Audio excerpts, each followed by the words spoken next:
Hello friends, welcome back to your channel Class Like. So இன்னைக்கு நம்ம cooperative exam preparation வீடியோல சிலபஸோட next டாபிக்கான royal commission on agriculture in India 1928 தான் பார்க்க போகிறோம்.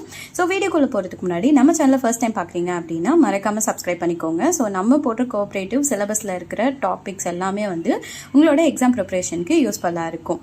அண்ட் அதே மாதிரியே நம்மளோட டெலகிராமில் குரூப்பில் ஜாயின் பண்ணணும் அப்படின்னா கீழே டிஸ்கிரிப்ஷன் பாக்ஸில் லிங்க் கொடுத்துருக்கேன். ஸோ அதுலேயும் வந்து ஜாயின் பண்ணிக்கோங்க. Royal commission on agriculture in India 1928. So இந்த கமிஷன் எதுக்கு ஆரம்பித்தாங்க அப்படின்னு பார்த்தீங்கன்னா, இந்தியாவில் விவசாயத்தோட நிலைமை எப்படி இருக்குது அப்படின்னு ஆராய்ச்சி பண்ணுறதுக்கும் அதை டெவலப் பண்ணுறதுக்கு முன்னேற்றத்திற்கு என்னென்ன நடவடிக்கைலாம் எடுக்கணும் அப்படின்னு பார்க்கறதுக்காகவும் ஆரம்பித்தது தான் வந்து இந்த Royal commission on agriculture in India.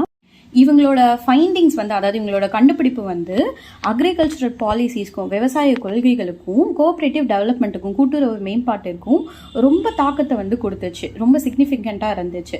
So அதில் முக்கியமானது என்னென்ன அப்படின்னு பார்த்தீங்கன்னா ப்ரமோஷன் ஆஃப் அக்ரிகல்ச்சரல் கிரெடிட், அதாவது விவசாய கடன்களை ஊக்குவிக்கணும் அப்படின்னு சொல்லியிருந்தாங்க. ஸோ இது வந்து என்ன எதில் வந்து கொண்டு போய் நிப்பாட்டினாங்க அப்படின்னு பார்த்தீங்கன்னா, என்ன சொல்லியிருப்பாங்க அப்படின்னு பார்த்தீங்கன்னா establishment of agricultural credit cooperatives அப்படின்னு சொல்லியிருப்பாங்க.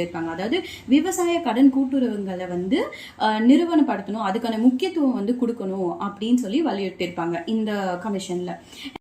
அதுக்கப்புறம் என்ன முக்கியமான விஷயம் சொல்லியிருப்பாங்க அப்படின்னு பார்த்தீங்கன்னா ஸ்ட்ரென்தனிங் ஆஃப் கோஆப்ரேட்டிவ் சொசைட்டிஸ், அதாவது கூட்டுறவு சங்கங்களை வலுப்படுத்துதல் அவசியம் அப்படின்னு சொல்லியிருப்பாங்க. பிகாஸ் வந்து ஃபார்மர்ஸ், அதாவது அக்ரிகல்ச்சரல் கிரெடிட்டையும் மார்க்கெட்டையும் வச்சு ஃபார்மர்ஸ்க்கு வந்து நம்ம சப்போர்ட் பண்ணணும் அப்படின்னு சொல்லியிருப்பாங்க. பிகாஸ் ஃபார்மர்ஸ் ப்ரொடியூஸ் பண்ணுற ப்ராடக்ட் எல்லாமே வந்து ஃபேர் ப்ரைஸில் வந்து போய் மக்களை சென்றடையணும் அப்படின்றதுக்காக விவசாய கடன் மற்றும் சந்தைப்படுத்துதல் வந்து ரொம்ப முக்கியம் அப்படின்ற மாதிரி இதில் வந்து சொல்லியிருப்பாங்க. ஓகேங்களா? ஸோ இதில் வேற என்ன முக்கியமான விஷயம் நம்ம தெரிஞ்சுக்கணும் அப்படின்னு பார்த்தீங்கன்னா, இது வந்து நில அடமான வங்கிகளை வந்து பரிந்துரை செஞ்சிருப்பாங்க, அதாவது லேண்ட் மார்ட்கேஜ் பேங்க்ஸை வந்து ரெக்கமெண்ட் பண்ணியிருப்பாங்க. ஓகேவா? அண்ட் நெக்ஸ்ட் பாயிண்ட் என்ன அப்படின்னு பார்த்தீங்கன்னா, cooperative is the best hope of India.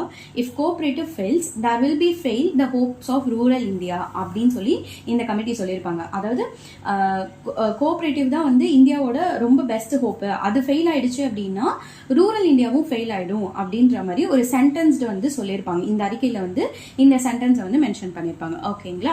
Fine. So இதெல்லாம் தான் வந்து இந்த அறிக்கையில் நம்ம பார்க்க வேண்டிய முக்கியமான பாயிண்ட்ஸ். ஸோ இதுல இருந்து கொஸ்டின்ஸ் எப்படி கேட்பாங்க அப்படின்னு பார்த்தீங்கன்னா, Royal commission on agriculture in India வந்து எந்த ஆண்டு கொண்டு வரப்பட்டது அப்படின்னு சொல்லி கேட்டிருப்பாங்க. ஸோ 1928.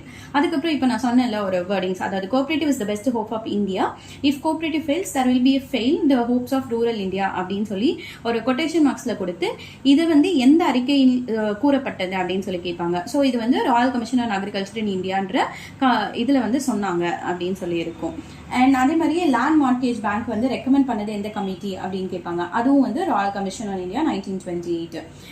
ஸோ அதே மாதிரி கூட்டுறவு இயக்கத்தை வலுப்படுத்த வேண்டியது அவசியம் அப்படின்னு சொல்லி வலியுறுத்தியது எந்த கமிஷன் அப்படின்னு சொல்லி கேட்பாங்க. அதுவும் royal commission of agriculture in India. ஓகேங்க? ஸோ இதெல்லாம் தான் வந்து இம்பார்ட்டன்ட் கொஸ்டின்ஸ் இந்த கமிஷனை பொறுத்த வரைக்கும்.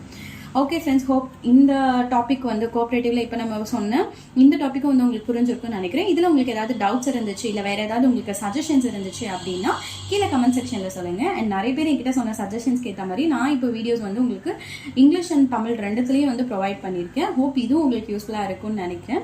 ஸோ மறக்காமல் நம்ம வீடியோக்கு லைக்கும் பண்ணிவிடுங்க. அண்ட் உங்களோட ஃப்ரெண்ட்ஸ் யாரெல்லாம் கோஆப்ரேட்டிவ் எக்ஸாம்ஸ் ப்ரிப்பேர் பண்ணுறாங்களோ அவங்களுக்கு இந்த வீடியோவை ஷேரும் பண்ணுங்க.